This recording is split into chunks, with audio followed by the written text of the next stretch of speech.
Now, as I was doing the last budget builder here on the channel when we were focusing on Champions League players that maybe didn't have that extra premium attached to them, I found a litany of players that I couldn't actually believe hadn't qualified for European football whatsoever. And I thought, let's make a little list of these guys, get them together, and we know exactly where to pick up with the next budget builder. We're going to be looking at the most kind of undervalued cross-section of the market when it comes to the weekend competitions for me, and that is the players and the teams that are just not associated with the Europa League, with the Conference League, or the Champions League itself. Because coming into the weekends is the big competitions on Sorare for the champion, the contender, the challenger regions, whatever it is you're hunting in, as well as being the mainstay place for La Liga, Premier League, and the Bundesliga match days in general. It's just where most of the football happens, and there's nothing worse than when you get to the weekend and you've got to worry about rotation and random things happen because of the midweeks are on the go that, you know, undo your plans and give you those hair pool experiences with some of your squads. In the video today, we're going to be looking at the guys that don't have any midweeks, that don't have any European football to look at, worry, or think about in any way, shape, or at all, and try and highlight the ones with the best value that going weekend to weekend, the teams and the clubs are playing at probably should be in European football this time next year. So if that's going to happen, they're going to have to finish in the top 6, 7, 8, 5, 4, whatever it might be, in their respective leagues. And subsequently, if you're going to do that, you're going to be winning a lot of matches. You're not going to be conceding a lot of goals, and there should be enough decisives to go around depending on the sort of players we're looking at. At any point in the video today, if you do laugh, you learn, you like something or whatever, please do like and subscribe to the channel for more content like this as we get stuck into all the big competitions on Sorare and looking for the best value players we possibly can at every turn. And get into the comment section in this one and let me know, similar to last week, who would you add into this list? Is there any glaring omissions that I've made, or any sneaky transfer news or undervalued picks that you've got? The comment section is always on fire for this one. And yeah, let's just get stuck straight into it.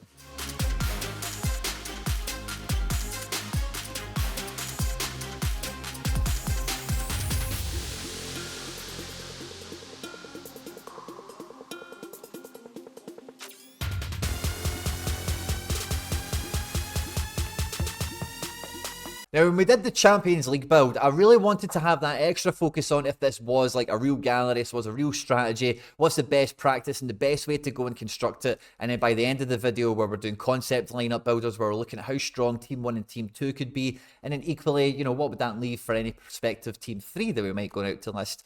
And it was really when we got to that Team 3 part of, I was thinking, do you know, some of these guys that don't play in European football would have been a nice little cherry on top of the cake of this video, but I kind of held back because I thought, you know what, I bet if I look into it, we'll have a whole litany of players that do fit into that category. So we don't have quite the same attention to detail in terms of, we had a wee bit of accidental cohesion with the stacks of some of the clubs that we featured in that video. We looked at the handcuff and the goalkeeper situation and a few other bits and pieces that we don't really see in this video, because each of these players for me are like standalone items. I'm really too bothered about how well the overall team does, to a greater or lesser extent, depending on how you want to think of it. But they, as an individual, offer exactly what we're looking for. And sadly, whenever we're doing these videos, we normally start with the boring bit, and that is the goalkeepers. Now, we've got 3 goalkeepers on the list today, and the first one probably won't be a name that most of you guys have not heard of before. It's Serbia number 1, maybe number 2 goalkeeper, depending on what competition we're looking at.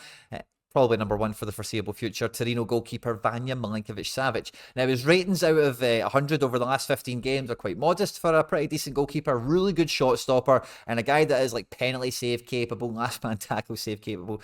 His L5 isn't as good because of the Serbia exposure. You know, he's sitting on the bench for a lot of the Euros this summer. Floor pricing now is currently around the £42 mark, and this is a guy, like I mentioned before, gets those scores that get you high up on the leaderboard. Now, Torino last year didn't qualify for European football. They weren't far off it, truth be told, but they're not a side that are going to really pull up many trees. You know, they're probably going to finish in and around 6th to 10th yet again. So I would expect Vanja Milinkovic-Savic's season to be very similar to the one we've just seen here. Now, there is 4 red dots in there, which will absolutely slaughter your game week if they were to repeat themselves again. But he's got more than enough scores that make up for it throughout the season. Conceding 3 to Empoli, you could probably imagine they do better this year in that front. But keeping a clean sheet against Juventus in the derby, generally not conceding many goals at all. Conceding 3 here against Roma, which gives him his 2-point score. But look at the amount of greens, and look at the amount of big greens as well. He's not even pulling off multiple decisives to push up these big scores. You know, even without a clean sheet, he's 64 capable. And like we mentioned, he does have a little bit of that international utility. So again, Italian football, generally speaking, isn't that high scoring a league.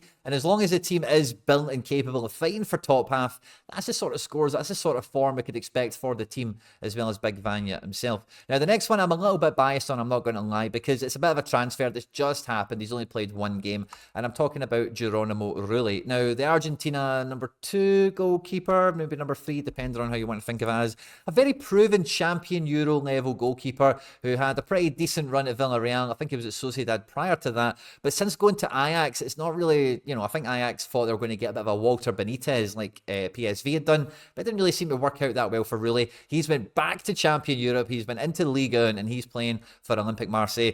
And on his debut, I've got to say, this guy was an absolute hero for me, saving a penalty. He didn't quite hold on to his clean sheet, with a floor price very similar to Milinkovic-Savic, without having that international utility. It's maybe something you want to weigh up. But again, this guy has those big scores in his locker. There's no two ways about it. This is his period from when he was at Villarreal in La Liga, which I think is probably the closest, kind of metric to Marseille rather than Ajax or anything like that. Villarreal with Pepe Reina or whoever else they had on their books at the time did like a wee bit of rotation, and if you actually look at Geronimo Rulli IRL in real world football, he does have a clanger in him. He does have an error led to goal. That's something you do need to be aware of, that he is a guy that is going to have the ball at his feet. He is going to take chances. He is going to run out and try and be the sweeper keeper. I'm aware of this guy because he was a former Man City, I wouldn't say youth prospect as such, but he was a guy that was coming through the ranks at City, and I thought could have been a Joe Hart replacement once upon a time. But he's been travelling around Europe. But anyway, the reason I mention that is because the style of goalkeeper that he is, and he's shown that at Villarreal, at Ajax, and in his very young Marseille career, he's already shown that there as well. And the third goalkeeper we have, I'm not going to lie, coming into this transfer window, I wasn't really too sure how the summer would actually shake out for him. There's a lot of rumours he might have ended up at somewhere like Ipswich or whatever, but I'm talking about Newcastle's Nick Pope. Now, I don't feel that Newcastle have the ammo to go out and get a goalkeeper in this window. It felt like maybe Mamardashvili might have been their primary target, and that is now kind of fizzled out. Nick Pope, when Newcastle finished 4th and got into the Champions League, they had one of the best defensive records in the league. And for me, Nick Pope is the best English goalkeeper that is around at the moment. His L15 40s and 5s haven't moved since he got a really bad shoulder injury, and last season was really curtailed. It's £60 for an in-season card at the moment. He is a goalkeeper that, really similar to everyone else that we've looked at so far, has shown he's got the minerals, has shown he's got the credentials. And if you look at this season where Newcastle did finish 4th, getting into the 80s and the 90s is not beyond him, because this is a goalkeeper that wins matches. He makes big saves. We've seen that in the Champions League for Newcastle last year. And Newcastle, when they are on it and they keep the scoreline down, he's a goalkeeper that is all things to all people. He can get those big scores, 73 there and a 2-0 loss, as well as get the clean sheet and have a big peaky score like a 78 on top of it, a 96 here, and a 0-0 draw against AC Milan. I think a lot of you will remember that game. And really, I don't think there's any doubt in my mind that, Marseille, I don't think Torino will get into Europe, but Marseille and Newcastle especially should be back in European football next year and are probably going to be targeting the Champions League. Now, when I started to look at defenders for this, defenders don't overly excite me, Sorare-wise, in a lot of different ways. There's lots of them. There's lots of them that score quite similarly, and the prices of them never really get that crazy anyway, unless they're an OP meta card at that point in time. So I don't like to labour it too much, and I don't like to dive into it in too much detail, unless there's someone in particular I do like, or there's a nice wee kind of prospect on the go here. But when we look at Geronimo Rulli's team, Leandro Balerde stands out head and shoulders as being a great centre-back pick for, again, a guy that will play at weekends, should be finishing. Marseille in particular, you would expect to find in the top 3 come the end of the season, just the way that they've started with one game, the strength of their squad, historically where you find them. He's about £36, £37 for an in-season card at the moment. And Balerde is 100 capable, multiple 100s here, a bunch of 80 pluses, a couple of 90 pluses as well. And, for that sort of price point, if you found this guy in the Premier League, in La Liga or the Bundesliga, his price would be way, way different. He's decisive capable as well. What has he got here? 2 last man tackles. Over his Marseille career, 108 appearances, 5 goals, 1 assist, a penalty won, and 7 last man tackles or clearances off the line. So that's a really good ratio of decisives for a centre back. A guy that's not taking penalties or smashing in free kicks from a distance or whatever. And the form he started to show, I think under De Zerbi, you're going to see a lot more out of Leandro Balerde. We've seen him in the first game here pick up 56, 12-point swing on the clean sheet holding in. Would have seen him bring in a 68, pushing a 70, depending on, 14 points in fact. I've seen him pushing 70. 2 interceptions, 3 positive duels, 2 tackles. So again, 1 more tackle, 1 more interception. We might have even been pushing an 80 and a 5-0 victory away from home against Brest, who are not too bad a team, but anyway. early days for the De Zerbi era, and I think Leandro Balerde offers great value, pairs very well with the Rulli, and if you're playing Champion Euro for weekends, if you're going to supplement that Champions League strategy we were talking about a few days ago, whatever it might be, Balerde at 25 years of age is a very good prospect. Now, when I think about big European teams that aren't in European football this year and definitely have aspirations of doing so and probably should make it there, Napoli is one of the first teams that jumps to mind, but when you look at their squad, it's still very much under construction, and they had an absolute nightmare on match day one, it must be said. But having a look at how the squad stands at the moment, there is only a few players that are worth mentioning, and in defence we have Giovani De Lorenzo, the Italian national team hero, who normally finds himself at right back, found himself right of a back three for Antonio Conte, and although at £22 at the moment for an in-season card, they had a humiliating 3-0 defeat away to Hellas Verona on match day one. He still clipped in with a 55. No clean sheet bonus, which is worth 10, and he's got minus 12 on the goals conceded. So we're talking about a 22-point swing, which would have brought him, very similar to Balerde, close to the 80s had Napoli just kept this game to 0. Obviously, that's not the way it shook out. But this is a guy that will play for Napoli week in, week out, and whether it be a right back, right centre back, you've got a feeling that he's a really important player for Napoli. We've seen that already. He's already proven that he's got good SO5 credentials, and at 31 years of age, you really know what you're getting from a guy like this. But then I started to have a look at the Premier League, and again, like I said at the tip off of the defender section, there's not too many defenders that really get me excited and think, oh, that's a guy to look at, that's a guy to feature in a video. But when I look at teams not featured in Europe and just knowing everything that we know from covering different transfers and clubs and whatever on the channel, Jean-Claire Todibo at West Ham could be boss, because West Ham need that Saliba, they need that main defender piece that's going to help elevate them and keep them where they've kind of been for the last couple of years, like top 7, top 6 and all the rest of it. He didn't make his debut at the weekend. I expect that to be relatively imminent. At £15, £20 for an in-season card, depending on what you're looking at here. This is a guy that I think if he replicated these scores in the Premier League, I wouldn't be all that surprised, because West Ham should do pretty well. I think they're going to be one of the dark horse teams because they're not in European football this year, but they're not going to dominate possession against very many teams, if any. And Jean-Claire Todibo will be asked to get double-doubles, he'll be asked to get triple-triples, get those interceptions, make those tackles, win those duels in the air and on the ground. And if West Ham can keep it tight and not concede a lot of goals, I say it's very feasible that we see a repeat of these scores. And centre-backs that have that reliability to play every game, to play every weekend in this case, and deliver a really high floor on their score, and you're just kind of crossing your fingers that they go above and beyond and have a really good game, is our great foundation for Team 2, Team 3, that sort of thing. But it's in midfield where we start to find some of the gems, and I think a lot of you know who the first name is going to be when it comes to midfield, because we have been waiting for this guy's card for years. It feels like he's been a household name, a bit of a cult hero to a lot of fantasy football aficionados, and that is Teji Savernier. Now, the 32-year-old Montpellier player, now, some of you might not know this, but Montpellier is his hometown team. He played for another team in France. I forget who it is right now, but this is who he wants to play for. This is like his hometown team. He wears the badge on his hand. He bleeds the colours, and his scores, as you can see, are there to be seen. Now, Montpellier, I wouldn't expect to get into European football. His in-season card, under £30, I think is an absolute bargain. But you know exactly what he's going to get in France Ligue 1. And if we zoom out and look at his entire scoring history since Sorare's been going out of 100, like the amount of hundreds up here, he's not quite Oscar China, right? He's nowhere near that, of course, right? But this isn't too far off like Morioka, Hans Vanaken's, the senior levels of quality. He does have some games where Montpellier get absolutely hammered. Maybe he's not had that many minutes. Sometimes he's had injuries and stuff, as you can see with the DNPs, and maybe he's coming off the bench and doing bits and bobs or whatever. We take them out and just look at the starts, it makes for much better reading. And this guy, like, need I say anymore, he takes like every set piece, he's just flawless in possession, he gets decisives that really push the score up nice and high.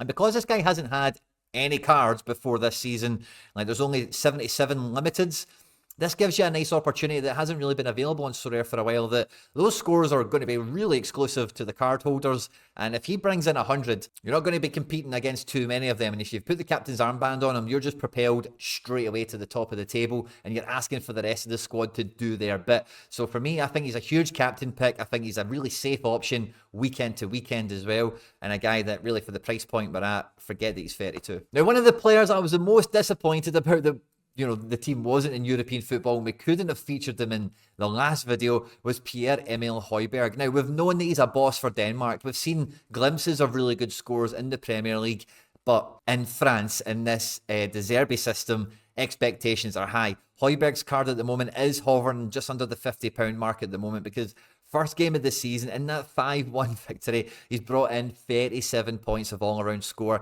which has brought him in to be 72. And this is a game where attacking presence has been zero from him. Now, I know you'd look at this and think, oh, they beat the team 5-1. I bet you it was just, everyone's going ham. But he's not got into the box. He's not taken any shots. He's not made any attempted assists. The only thing he's been doing has been bossing the duels, scooping those interceptions, making those dead easy passes around defence and whatnot and build up. Got a couple of tackles to his name. The triple doubles in there, and all the passing stats just push him over the top. He doesn't make any fouls. He's not getting booked. And Marseille won't be playing midweeks. I can very feasibly see Højbjerg do like these Denmark scores. If we could even just look at Denmark individually, like this could just be his like Ligue 1 career. He could just play like this. How many games are here? 11. This could be his L10 a couple of times over across the season. And if you look at an L10, your senior guy breaking the 70s or above 5 times, 60 or above 6 times, 50 or above 8 out of 10, 11 times, then at 40, 50 odd pound for an in-season card, I think Højbjerg is a great midfielder that you could play with every weekend and have, unless they're playing PSG, maybe Monaco, 1 or 2 teams, but like the majority of the league, it's kind of how it should be going for him. And if we look back at the Premier League and we look at the teams that aren't in European football, there is some genuine top shelf world-class talent that, shouldn't have the same burden of fixture list to slow them down in the festive period, should have a good overall season and see their team get back into the European spots. And the number one contender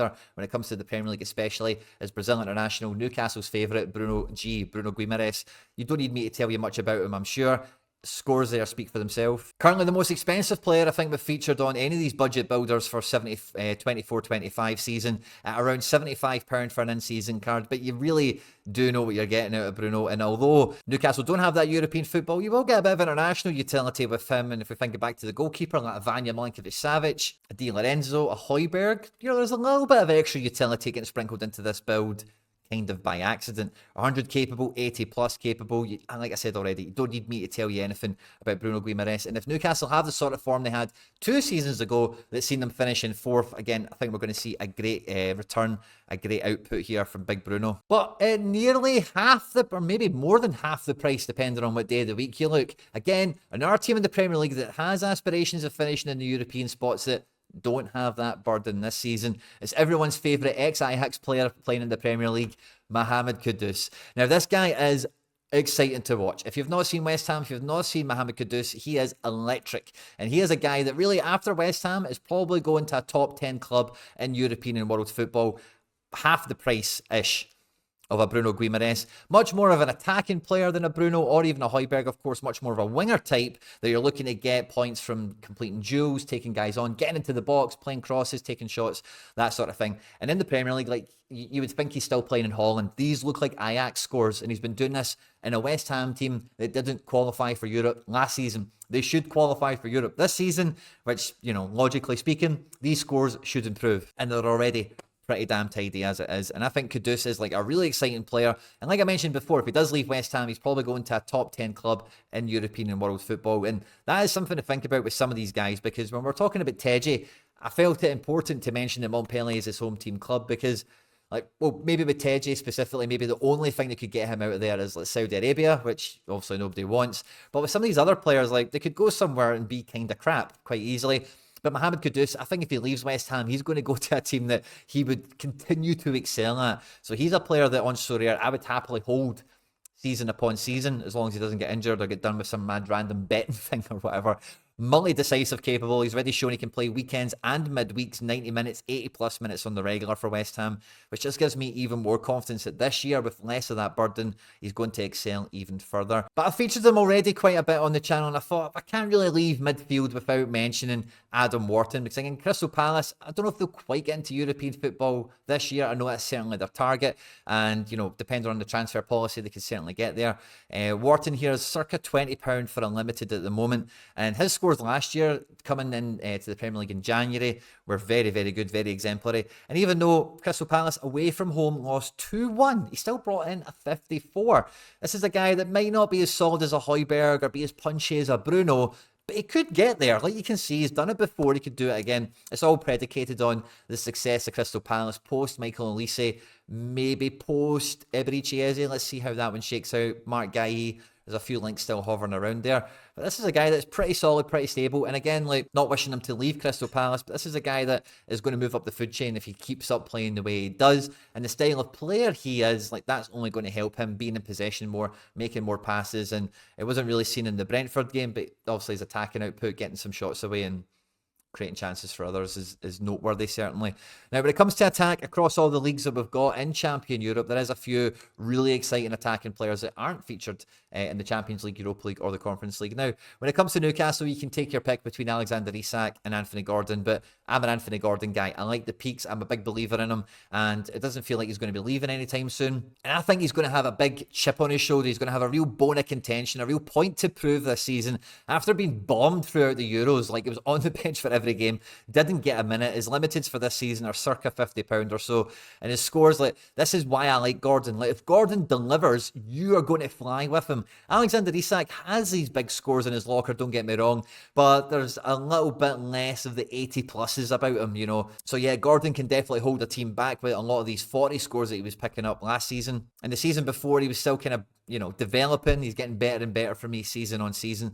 So I would expect, like, this year we'd maybe see the best Anthony Gordon season we've ever seen on Sorare or IRL as well, because, like, these scores are undeniable. His partnership with Alexander Isak is electric. Getting both of them, I think, would be a very sound move for any Sorare team, because they do link up together quite often. But if I was to pick one, I'd be picking Gordon. I think he's a little bit cheaper, as well as being a bit peakier and a little bit punchier. And in a very similar vein to Anthony Gordon, thinking about the mould and the profile we're going for in the video today, Cravadonna, Kavica Kvaratskhelia of Napoli is in this exact same mould, a left attacking winger. Loves to take guys on the dribble, can score golazzos, and is generally the main guy in the team, circa £70 for Unlimited at the moment. With big international utility, he actually plays for his national team, which is a little bit different. And again, if you look at when Napoli won the Scudetto, I think it might have been 2 seasons ago now at this point, like, Kvaratskhelia was just like, this guy just gets above 70, gets above 80 on the regular. And a forward card, because he does have midfielders as well, for Kvaratskhelia is definitely a card I would be interested in, especially with Napoli not having the midweeks to worry about. But although the Antonio Conte kind of nightmare factor could happen, and Napoli's team isn't as great as it was when they won the league, especially if they lose Victor Osimhen, who's been his kind of partner in crime, as it were. But this guy is just undeniably world-class talent when it comes from the wide areas. He's maybe had a bit of a peak when they won the league, and then maybe, you know, juggling everything last year, change of manager, Champions League. Napoli were a bit of a mess last year, to be frank.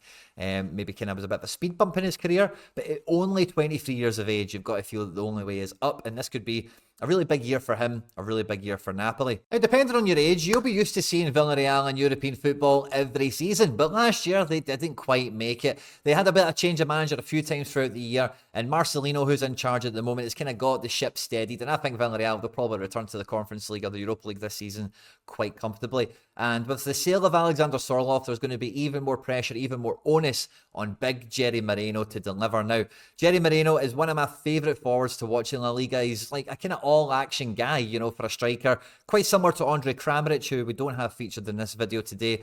But his injury record is maybe the only thing that you need to be mindful of. It does keep his price nice and cheap. He's actually under a tenner at the moment for an in-season card, give or take. And again, look at the scores this guy gives. He takes, I don't know if he takes all the penalties. Yeah, I think he takes most of the penalties. Because with Baena and Parejo, some of the set pieces do get divvied up. I'm sure he's a penalty guy. And of course, he's the main target man. He's the main goal scorer. He's the talisman of the team. And as long as he's fit and available, like, you can roll Jerry Marino into a lot of La Liga fixtures. Maybe not against the top 4 with a lot of comfort. Maybe not the top 6 with the same level of comfort. But certainly like the bottom half of the table and some of those kind of would-be challengers into the top half of the table. And cross your fingers, he's going to bring in a 76 against Osasuna. It's going to be an 84 against Rennes, a 100 against Athletic Club, very impressive, a 93 against Real Madrid. So, you know, he can do it in the big games. Certainly there's Barcelona, Mallorca, Valencia, and under £10. You're just asking for this guy to be fit. And if he's fit, you can see the sort of scores that he brings in. And again, similar to Adam Wharton, when we were looking at midfield, there's a striker that, you know, I don't want to say he's a definite great shout, but this is a guy I'm going to be watching with a close eye. And he actually fits into, like, every other player that we've kind of looked at so far, and that is Ellie Y. Now, this guy, I think, was at Montpellier before, but he's been popping up on all the scouting pages and all the kind of Wonder Kid watch out pages for the last couple of years. He's made the move to Marseille now, and I think, like, under De Zerbi, this might be a really good move. He might go and kick on and become not necessarily a household name, but a name European football fans are a lot more familiar with. Circa £50 for an in-season limited at the moment. And you can see at his former team, Lons, I beg your pardon, it was very capable, very formidable in Ligue 1. And Lons have been at the top end of the table once or twice over the last season or two, if memory serves me right. He being a big reason for that, of course. And if Marseille are going to go and get back to second, get back to third in the league, and he fills in that Aubameyang kind of void that's been left, I can see this guy scoring 7 games out of 10, 8 games out of 10, something like that, if not with a goal, with a wee cheeky assist because of the full throttle attacking football we expect to see from De Zerbi. And, you know, he got a goal here on his Marseille debut, of course, against Brest. So at £50, he's not that cheap. He's still under 23 if you want a little bit of that action, but he might kick on. £50 might look good for this guy in a few months if he scores the way I think he will. I think I did pretty well to not include any of my own players in this video today. I think I had just the really, and I try and avoid that as much as possible. But I can tell you from my own experience, like right now, a lot of players I've got that aren't playing in European football, it might be a champion, it could be contender, a few different regions on the go. I actually kind of really like that, and I have an extra little level of prioritization around them when I'm looking at the weekends now, because I want certainty, I want security of knowing that guy's going to play and they're going to be able to give their all. They're not going to get subbed off after 60. There's not going to be a random rotation or anything like that. But the fact of the matter is, most galleries are going to have that blend of guys that will be playing midweek, so you can get involved with that stuff, as well as having some guys that aren't going to be a headache, you don't have any second thoughts about. You know you can play Teji Savernier and Højbjerg or whoever it might be in your team, and you know, just not use those guys that are questionable, and then your team's doing a lot better as a result. On screen there now is some other stuff that I've made that YouTube thinks you might enjoy. I hope you enjoyed this one, guys. Don't forget to hit the subscribe button for more content like this, and jump into the comment section with your suggestions. Stay out of trouble, and I will catch you on the next one.